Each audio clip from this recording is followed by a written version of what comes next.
Let me try to get organized first, because otherwise I don't remember everything I want to say, and make sure that I don't go on talking too much, which is something that sometimes we do. So, first of all, thanks to the organizers for having me here in Warsaw. It's been a fascinating Congress to be taking part in, and certainly invigorating in terms of seeing the many things that we as civil society, as citizens can do, notwithstanding what our governments sometimes do. And it's a pleasure, after having been 33 years in the UN, having 192 government bosses, now that I'm not in the UN anymore, I retired, to be able to say a few of the things that I've always said, but I had to say a little bit more diplomatically. I want to touch on two topics today.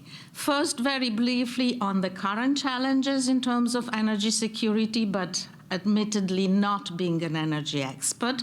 But then what the implications of these challenges are, and what are the decisions that may have to be taken to address these challenges from the perspective of human rights, which is the position I'm coming from.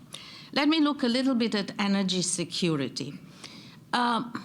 In my many years in the UN, when there were difficult decisions to be made, which happened basically all the time, professionally, but also in personal life, I found that it's never really an issue of deciding between what is right and what is wrong, not just in human rights, but in normal terms, because we usually know what's right. We may decide to do the thing that is not right, but we know what it is. The difficult decisions to be taken are the ones that are between something right and something else that is right, and we are in the middle, and we cannot take both because they're not compatible. In the present case, with energy policies being the topic, what policy do we pursue? Because we are faced with a challenge in which neither of the decisions that are open to us are really completely right. The invasion of Ukraine has shown very clearly the basic dependency of the European Union from Russian gas, at a point in time when EU leaders are introducing sanctions against Russia, and there is obviously we understand why. But if we stop importing Russian gas, we do target one of the, essentially the main source of income for the Russian state, but we also risk leaving the EU, its factories, its consumers in the dark, in the cold, and that's clearly not feasible. So, not least because it would create unsustainable tensions internally, and there are enough international tensions without our governments really, wanting to introduce any more challenges internally that they already have. It's not the moment to imperil stability in any country or in the EU. If anything, it's the moment to consolidate and to work all together for stability. So, this clearly explains why the approach so far has been somewhat half-hearted. Yes, there's been talk about reducing imports of Russian gas by 2/3 by year-end. We're just in March. We still have 9 months. So where is the real big impact of this? And yet it's clear that EU countries are not ready for an ecological transition, and getting weaned off gas, Russian gas, is not something that can be done over a weekend. So it's necessary to take a multi-pronged approach, and I would like, again, as a non-energy expert, to highlight a few points that I think are important.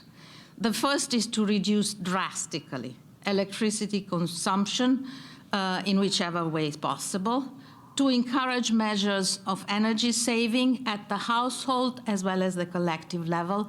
And here I would like to make a point very clearly, because I don't think it has been made yet. All of us here, we are privileged compared to not just all those poor people we see suffering from a Russian invasion. But also in our own countries, we've been able to come here, we have access to computers, we know how to use it. Clearly, we have a lifestyle that we have to recognize will have to change. We all will have to make sacrifices in the future, whether we like it or not. Presumably, we will not like it too much, but we have to accept it. So energy saving has to be at the household level, and there has to be we will be faced with challenges ourselves. We have to consider ways to limit price increases in electricity, energy, but to what extent we will be able really, or our governments will be able to do it, I don't know.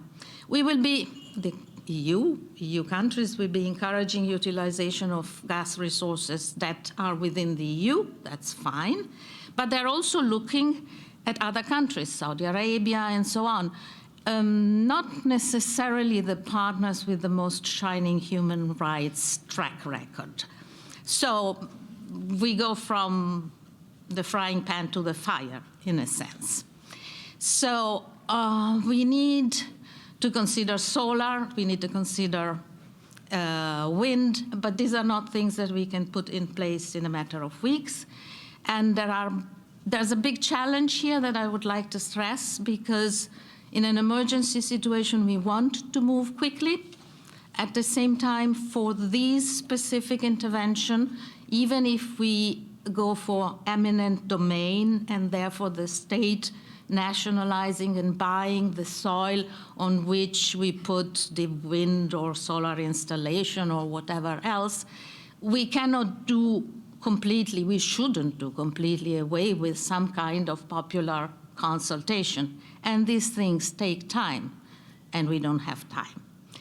So what this means is that at the end of the day, we have to accelerate the energy transition at a speed that is much higher than what was being envisaged right now, which in itself perhaps is a good thing, but also at a speed which is really too fast for comfort, which maybe is not so good. Now, what are the implications from a human rights perspective? Let me look first at EU and Europe, and then I want to say a few words beyond EU and Europe, and obviously EU and Europe are not quite the same thing. We know at the economic level the impact of electricity prices. It's already being discussed all over. We see it in the paper.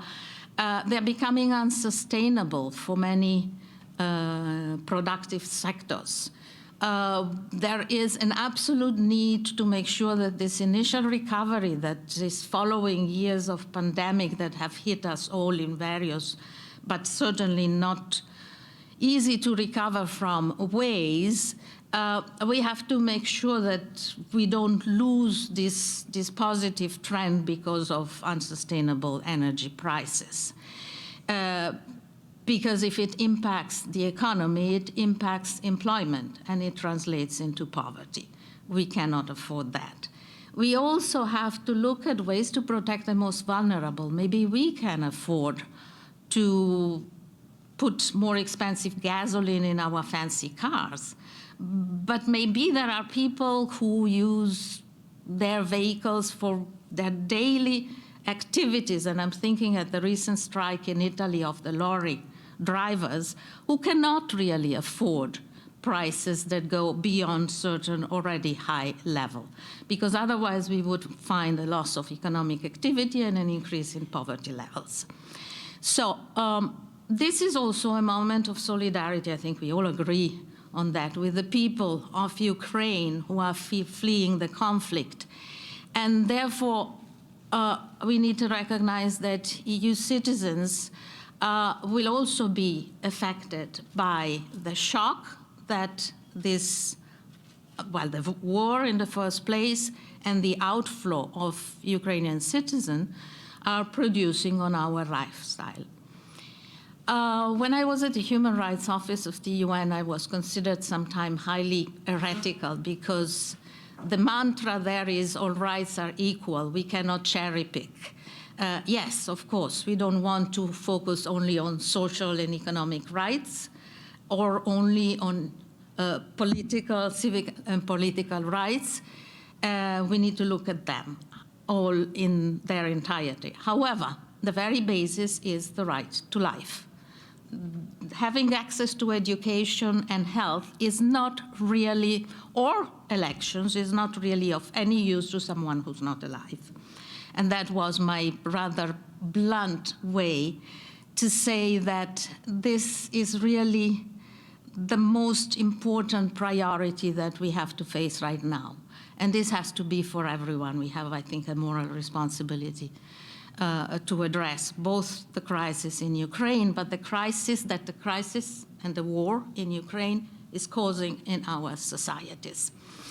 We need to have a united response, and I see a tension between the need not to set aside the very vital topics that we've been discussing at this Congress, for instance, right to science, end of life, LGBTQI, cannabis. We shouldn't forget about those things. They remain valid and urgent. And at the same time, we have also to look for the broadest possible consensus on the decisions, the painful decisions that will have to be made, and to articulate a response that is as broadly as possible. Maybe we need to find a way of how to convey certain messages that are not as broadly supported and accepted than we would like to see. But I would like to look a little bit in the last 2 minutes beyond the EU borders. There is no right to development in the Universal Declaration of Human Rights, but there is a resolution, a UN resolution 41/128 that was passed in 1986. I don't know it by heart. I looked it up on Google last night. But I want to quote from it. It says, "The right to development is an inalienable human right by virtue of which every human person, and all peoples, are entitled to participate in, contribute to, and enjoy economic, social, cultural, and political development in which all human rights and fundamental freedoms can be fully realized." Now, this crisis in Ukraine has had the effect of concentrating our attention only on what are essentially our woes as Europeans. What about the war in Yemen? It's as tragic and deadly a war as what is happening in Ukraine, except that Ukraine was starting from a level of much higher development and therefore of, comparatively speaking, lesser needs. What about the looming famine in South Sudan, where up to 70% of the population risks starving, and it's 7+ million people? We're not talking about a few. What about the many sub-Saharan African countries where there are conflicts that persist, aggravated by climate change, that impact then on crop production and produce these migration flows?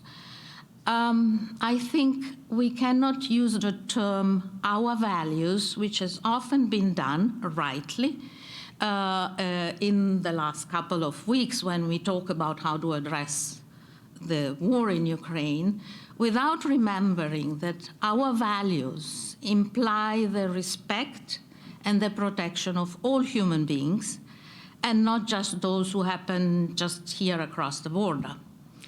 So I think the challenge to the challenges we already have is also that we should not forget, we have a responsibility not to forget that our legitimate concerns for security, whether it's energy security, the security of our borders, the security from being attacked militarily, and so on, cannot be at the cost of a more broadly conceived human security that addresses us all.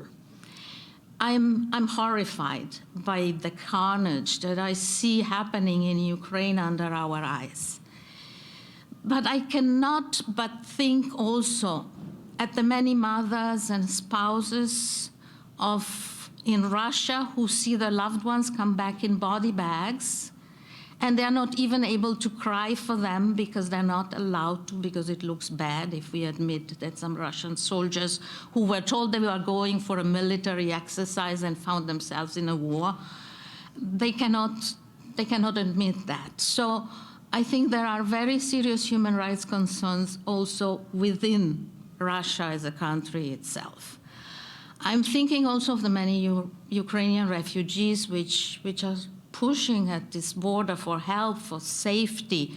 But we have to think also of the many who are fleeing from war, violence, famine in other parts of the world. Why are they different? I don't see why they should be.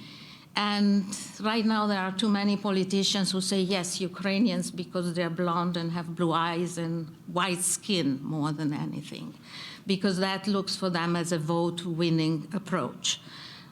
I think, and I will conclude here, war is really first and foremost the expression of what it means not to behave humanely.